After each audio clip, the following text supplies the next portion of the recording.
Ken, if you'll take it away to tell us what you've done in your first year in office and what we'll be looking forward to. When you're the president, you get music. The other perk is all the NASBA bags you want. So now you know the two perks of being the president. You know, I was on the airplane and I was thinking about this conference. And, you know, I went back to 13 years ago when I became the executive director of the state of Missouri. And I can tell you, I didn't dream that I would be standing here as your president someday. 7 years ago, I remember David Costello flying to Missouri and saying, "Can you meet me in St. Louis at the airport for a beer?" Well, I don't know if you know Missouri, Jefferson City is 110 miles from St. Louis. But I did go and I had a beer and we talked about everything in the world except a job. But I learned later that was his first interview to consider me, to bring me to NASBA, to be president of PCS ultimately and executive vice president. I also thought about the fact that I will never again have a first year as president.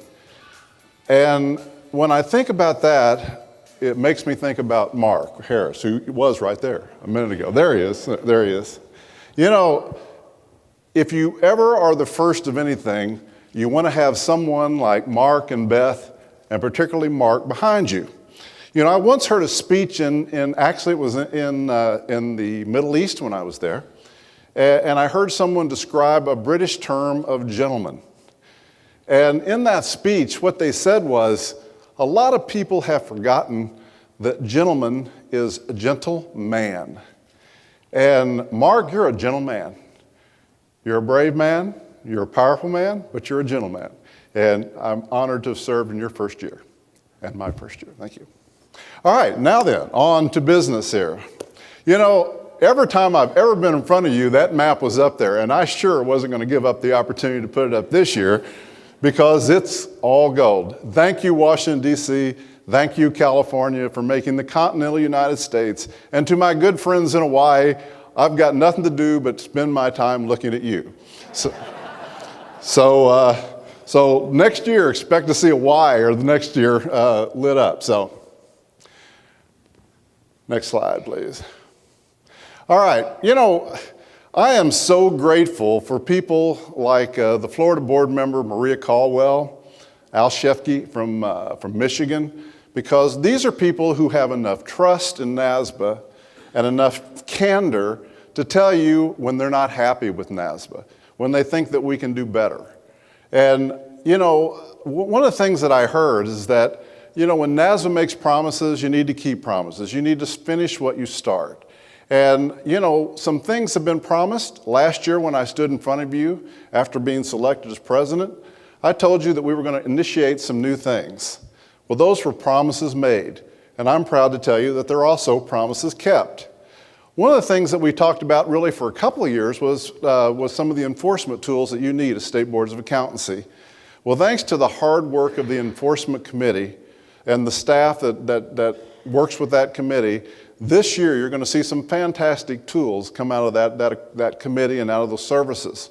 One of those will be the investigator training course that we've talked about you for several years. It's going to be online, it's going to be very cutting edge, and it will ultimately result in the certification of investigators that we told you we would do. We also provide a new resource where we are going to be able to have a repository of expert witnesses so that when you need an expert witness, if you're a smaller state or just need to identify subject matter expertise, you can go to the NASBA website and you can provide that resource. Well, it may be that your state can't afford to fly in that expert witness. Well, that's where NASBA can step up. If you don't have the resources, NASBA can pay the out-of-pocket, pay the cost of that so that you will have the expert witness you need to do the things you need to do as state boards of accountancy. You know, something that's not with that committee, but with the CPE committee, is that we spent a lot of money to build a product called Calibrate or CPE tracking. And it's never really been a financially viable product as a business product, but we have the best cutting edge licensing or CPE tracking system in America. It's an amazing tool that tracks the CPE requirements, even nuances of CPE requirements in every single state and territory of the United States. Maria Caldwell, some of the staff of that group came to me with an idea of how can we take that product and provide a service to state boards of accountancy. Listen carefully, I'm not making you a promise. What we are trying to come up with a way that we can, through an automated feature, provide audit services for you. Many smaller states have struggled with having CPE audits, and we're trying to come up with a tool that will do an automatic audit of CPE in a very quick way that is almost 100% effective. We're pilot testing that right now in a state, and it's working pretty well. So maybe next year I can make that promise. Another thing we told you is that we were going to focus on state boards of accountancy. I know you said that a lot, and we're very busy. The other day, Walter Davenport had a little conversation with me, and he said, Ken, you're talking a lot about the focus on state boards, but you're not talking as much that we used to talk about business at NASBA. And I told him, I want to assure you the entrepreneurial spirit is still alive at NASBA. I mean, our business units are doing well, and I'll talk about that a little bit more. But absolutely, I want to focus on the state boards of accountancy. But we have a lot of balls in the air. And I wanted some senior executive at NASBA to have the responsibility to make sure that we never looked away from that promise. Dan Dustin, who many of you know, actually started a month before I did in Missouri. He started in New York. And he's a great guy, but he also had a unique feature. And that is that he didn't always buy into the NASBA position. He challenged us. He made us better. And I thought, what a perfect choice to come in to be a role of looking out for state boards of accountancy. So we committed, we followed the promise, we made the promise, and we fulfilled it by hiring Dan Dustin to come in as the Vice President of State Board Relations. And he is doing an amazing job. I think he's visited 15 states since July 1. So he is moving around the country, and I'm hearing very positive things from all the states that he's visited. I heard from Lamar about the good job he did when he came in there to help them on a legislative matter. So we appreciate that so much. I also want to talk a little bit about John Johnson. Actually, I'm sorry, Lamar, you said John Johnson came in and helped you. Dan, it was another situation in Maine. We also know that states have always had to struggle with legislative capability. And there's a lot of society folks in the room, and you know that in the past, state boards really haven't had the resources, and sometimes you haven't had the resources to adequately fend off bad legislation or to promote good legislation. So we hired John Johnson, who came in from as the government affairs from the Florida Institute, former executive director of the Florida Board of Accountancy, to come in to head up this new Office of Legislative Capability that is an amazing opportunity for you.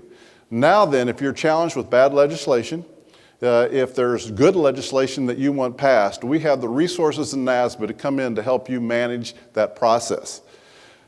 Let me tell you something else that's going to happen there, is that John has bought software, or NASBA has bought software, that is an amazing tracking tool that will allow us to track all the United States and all the legislation in the United States and the territories for you. So if you have something that you're worried about, a bill, we can feed that number into our system, and we can track that legislation for you 24/7, feed you back reports, and also provide a website where you can track legislation about other types of matters. So that is a tool that we're creating just for you, and we'll have an office and resources in Nashville that will provide information to you, even sometimes when you don't ask for it. If we find out there's a bill introduced in your state, you may be aware of it, but we'll still give you a heads up that we've seen a bill that you might want to pay attention to because of something we see in that piece of legislation. I also want to talk a little bit about NASBA is relevant. You know, this started before Ken Bishop came along, but NASBA becomes more and more relevant. You know, we're so proud of Billy Axon and Diane Rubin for being appointed to the Private Company Council as chair and member.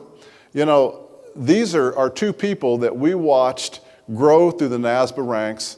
We know their capability, and you heard this morning, I mean, they are recognized leaders who are going to bring the state board history and the state board experience to this very important job that they have in front of them. You know, Galen Hansen, who's going to be our new chair, has literally been flying all over everywhere, attending roundtables, different types of discussion panels, representing state boards of accountancy, and doing an amazing job. You know, one of the things that we realize when we do a risk analysis of NASBA is that we know we have a lot of capable people, but have we identified those folks and really prepared them to fulfill a role like Galen's been fulfilling? He's going to be a busy guy as chair of NASBA, and we have to make sure that we groom and find the people who can replace him in that important endeavor. Finally, NASBA has been taking a very aggressive role in responding to exposure drafts and also to different regulatory issues.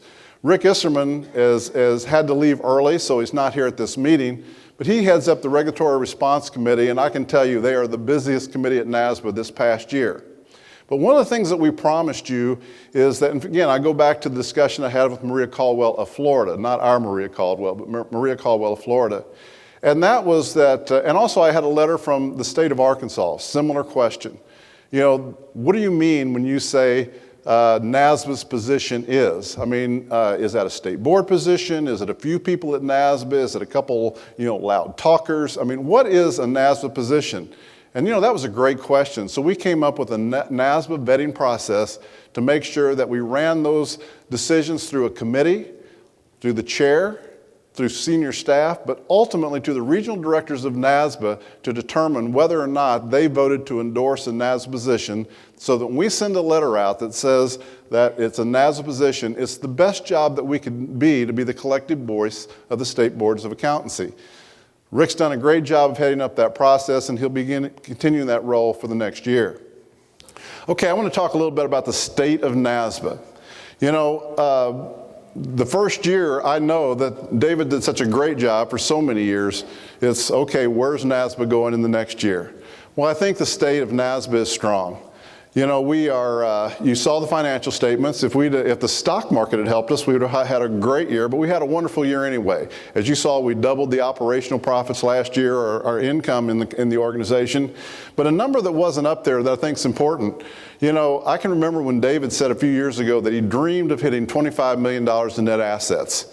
That was a great dream. There was a time that seemed like that would be impossible to get there. On his watch, we did that. We surpassed 25. But now then this year, we're going to 28.3. But next year, we've challenged ourselves to surpass the $30 million, 30.1 in the budget of net assets. No one would have dreamed that NASBA would have had that foundational financial underpinning to take us into the important task that we have in front of us. But we're also politically stronger. And what do I mean by that? We know now people in the FAF, in the FASB, in the IRS, in state legislatures, in the federal legislature. We have our own Michael Conaway in the Accounting Coalition in Washington. There are a lot of important elements out there that NASBA is becoming more and more involved, so that we're politically connected, not for our gain, but for your service. There's a big difference. So that's a huge endeavor for us. And finally, what I believe is the most important thing, it's your participation, that's hard for me to say, participation in NASBA. And what do I mean by that?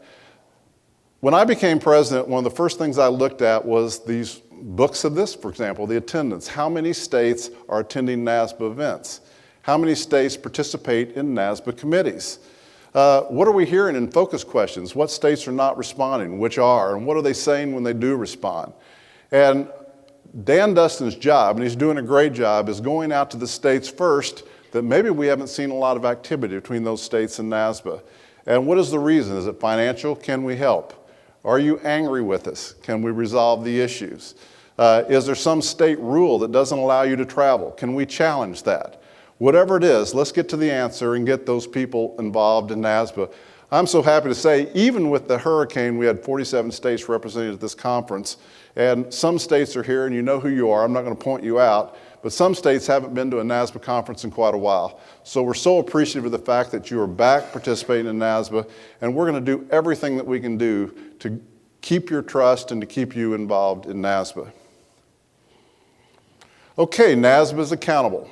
You just heard the financial statement. Probably the most problematic part of this year, or the troubling part of this year for me, was the fact that we did make some staff reductions. David participated with me that at the end of the year. I mean, he was such a strong help to me at the end of the year. But we knew it was the right thing to do. We sold PCS. We have to be accountable. The money that we spend and take in at NASBA is for you. And if we were overstaffed, if we were inefficient, if we weren't doing the things as lean and consistently as we could, we needed to fix that. And it was a struggle, but we went through it. I'm happy to say that everybody landed on their feet. All those folks are doing very well. But we are a leaner organization, and I can tell you it's working well. I mean, there is high morale. People are doing a great job. I hope that you talk to the people here that are staff that are here. But we're really, there's just a great effort, and everyone seems to love the state focus, the refiring of that state focus, to use David's word. We're also transparent. And what do I mean by this? In those conversations that I had with some states about what can NASBA do better, some of them sort of understood that a lot of things that happened in NASBA were sort of secretive. Well, it's never really been the case, but we decided let's look at that and see how we can be perceived not that way, but how can we be perceived as being transparent? And if you talk to any staff person here, you're going to say we have that conversation almost every day. You know, our rule is this: we're going to do things right, and we're going to be proud of what we do, and we're going to put it right out in the bright light of day. Everything that we do, that type of transparency is the type of organization we want to be. But we also want to be intuitive. And what do I mean by intuitive? And I'll start, my friend up here, our Senior Vice President, Michael Bryant. You know, financial statements of NASBA have been done the same way for a long time. And I can tell you they are as right as rain. But they aren't very intuitive when we stand in front of you and say, everything that we do, all that we make, we do that so we can spend it on you, our state boards of accountancy, in behalf of our mission. Well, we're coming up with a new way of doing our financial statements, so not only are they right, but they're intuitive, that anyone can look at those. When you ask us a question about what are we doing for state boards of accountancy, we can tell you the numbers, where we're spending it, how we're spending it, and everybody's going to see the same numbers. It's going to be as clear as we can make it, and we believe that's something that's important to a lot of you, and we're spending a little time, a little energy, and a little bit of money to get that done. But Michael Bryant's doing a great job of heading up that goal. You know, NASBA is also focused, and we chose the term focused as the theme of this conference for an important reason. You know, sometimes when a new CE comes in, there's a term in corporate America called rebooting an organization. Well, I didn't want to exactly reboot the organization, but I wanted to refocus, and you've heard this through all the things that I've written this year. You know, I wanted to refocus on you, the state boards of accountancy, to make sure that every single employee at NASBA, every single day that they come to work, they know the reason they're coming to work is to focus on you, to make sure that we can be the best organization, your trusted organization, and you really feel a part of NASBA. And I really think they're doing a good job, and I think like doing that.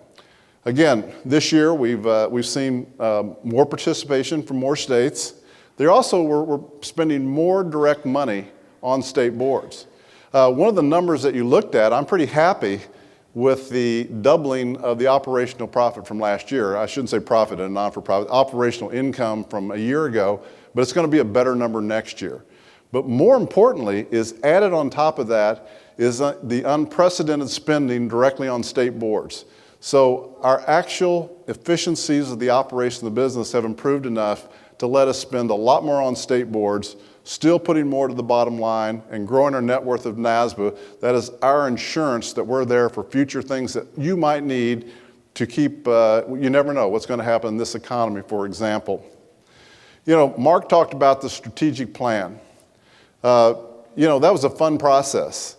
And, you know, bringing in volunteers to participate in that not only enhanced but reinforced what we already knew. You know, that we really had to make sure that we were keyed in on the needs of our state boards of accountancy. You know, it's a 3 to 5 year plan. It's going to have, what you see there in your brochure is the outline of that plan. This beginning of December, the staff is getting together and we're going to go through every single thing that we do at NASBA, whether it's business, whether it's things that we do for you, and we're going to align that to our strategic plan. So it becomes a binder at some point. I think someone got in trouble for using the word binder, but I'm going to use it here anyway. The last thing is continuous improvement. You know, I hope many of you met James Suh in the back. He's a guy that does a lot of things for NASBA, and one of the areas he heads up is the CIA. And no, I didn't bring that to him because I'm an old cop. But the continuous improvement and analytics area of NASBA.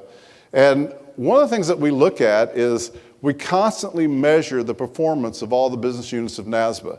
And it's really interesting to see with electronic measurements, we can measure everything from number of phone calls that certain people make, the number of transactions that we have, the number of products that we handle in a day, just like if we were a business, and we are a business. You know, a lot of people don't realize it. NASBA is really a $30 million business, and everything that we do goes to you, our state boards of accountancy. I want to take just a minute to talk about future issues. You heard this morning Rich mention firm mobility. I want to be really clear about firm mobility. This isn't a new issue, and this is something that actually began 6 years ago. When the first exposure draft came out for mobility, it included firms. And frankly, we weren't ready for firm mobility at that time. We may not be ready for that today. But at that time, there were 30-some states that had peer review. Naming issues were all over the place. Firm ownership laws were very inconsistent around the country. But we made promises to states like Massachusetts, Georgia, and others that we would come back and revisit that issue. And again, if we made a promise, we're going to keep that promise. So we've teed it back up. We are doing an analysis of the United States right now to say, where do firms look like today in the United States, and are we ready to have a discussion about firm mobility? 6 states already have firm mobility. In fact, Alabama, other places have always allowed firms come in and from other states and do certain types of engagements. Even the current UAA and mobility, most states you can do everything but an audit by coming in through mobility. Other states like Texas, compilations, reviews, and audits, so there are disparate measurements and different ways of doing things. But we are going to have a serious discussion about, are we going to look at firm mobility seriously, put it in legislation? Are we ready for it? What's it going to cost state boards? Are there risks associated with it? We just want to tee it up and let you know we are having that discussion. I welcome your feedback, but we are having that discussion. You heard Carlos and Rich, and I know tomorrow when Barry Melanson speaks to you, he's going to talk in more detail about the definition of a test. But essentially, what has happened is with the new definition, there are more and more services that are using SSAE language or very similar language to provide services that are not financial services, whether it's IT, whatever it is. And it has to be confusing to the public to see a non-CPA using CPA language. The proposal that's been supported by the leadership of NASBA and AICPA at the summit was, we believe it's time to move the SSAEs into a test. Now the problem with that is that there are ramifications. Many of you wrote your mobility laws in such a way that changing the definition of a test will have an impact on mobility and other firm licensure requirements. There's several different things that we need to look into.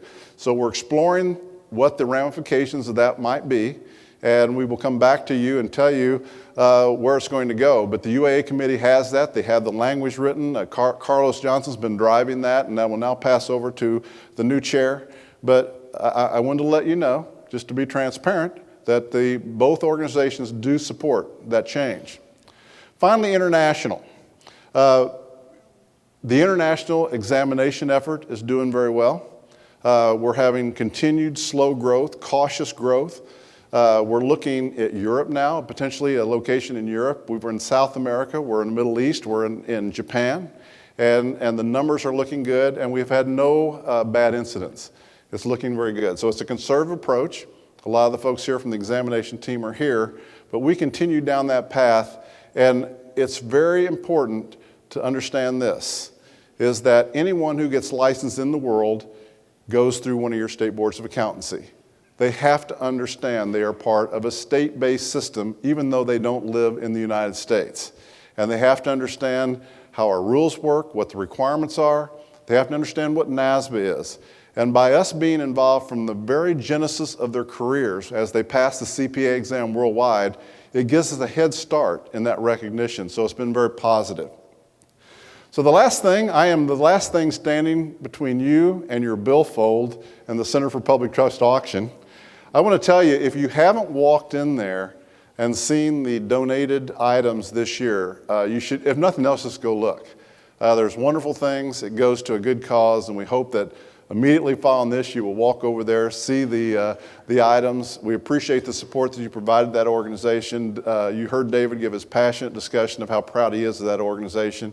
One more time, though, this is my first year. I'll never get a first year. I want to thank you all so much for the support that you've shown me and Sheila this first year.